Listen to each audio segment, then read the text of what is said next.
Olá pessoal, tudo bem? Esta é a quinta mensagem sobre a série Liderança Acima da Média.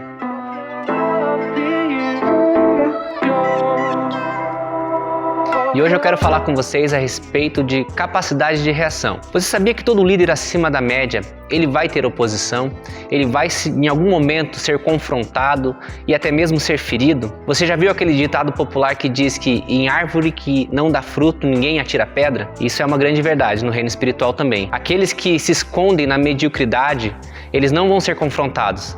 Mas aqueles que fazem algo relevante no reino espiritual, que alcançam pessoas, que confrontam com a verdade, com certeza em algum momento eles vão ter oposições e eles vão ser confrontados. E quando nós somos confrontados, muitas vezes a tendência de nós nos magoarmos, de nós nos entristecermos, ela é grande. Mas um líder acima da média ele tem que estar preparado para esses confrontos. Nós não podemos deixar que raízes de amargura tomem no nosso coração um lugar indevido. Em Hebreus capítulo 12, versículo 15, diz que a raiz de amargura ela nos torna infrutíferos. Nós temos que entender que nós não podemos dar espaço a isso. Nós temos que realmente entender que a amargura não pode tomar espaço em nosso coração. Porque nesse mesmo versículo, em Hebreus capítulo 12, no verso 15, diz que nós temos que tomar posse da graça. Nós temos que entender que a graça de Deus, ela supre qualquer espaço onde a raiz tenta lançar a sua amargura. Paulo fala em Filipenses também, capítulo 3, no verso 13, que nós temos que deixar para trás as coisas do passado e seguir para o alvo, seguir em frente. Ou seja, deixar para trás é muito importante.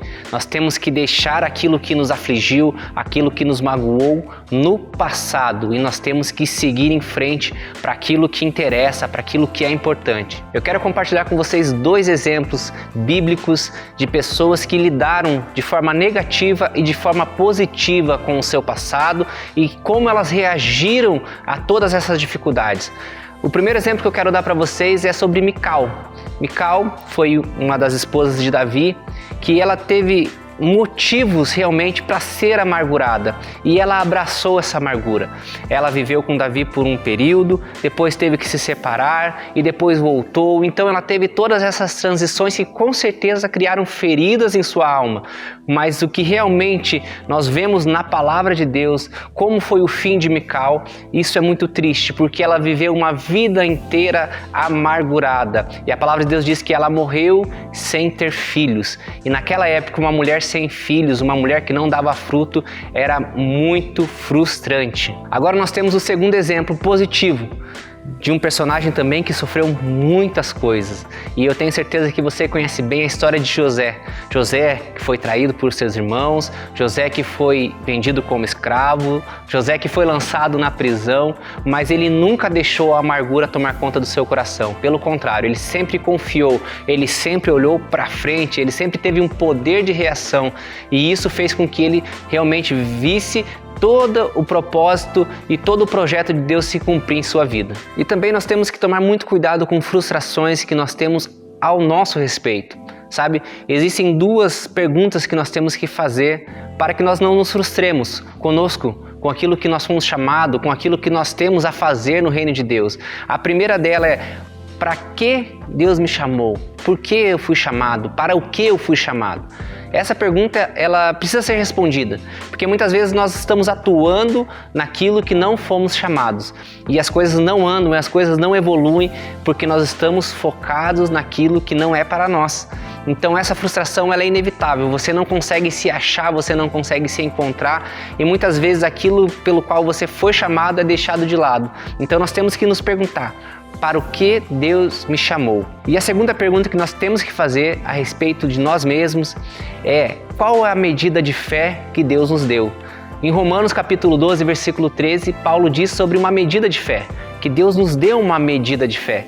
E muitas vezes nós queremos comparar a nossa vida, a nossa fé com o nosso irmão, com aquela pessoa que é uma relevância espiritual na nossa vida e não entendemos que a medida de fé daquela pessoa é diferente da medida de fé que Deus nos deu.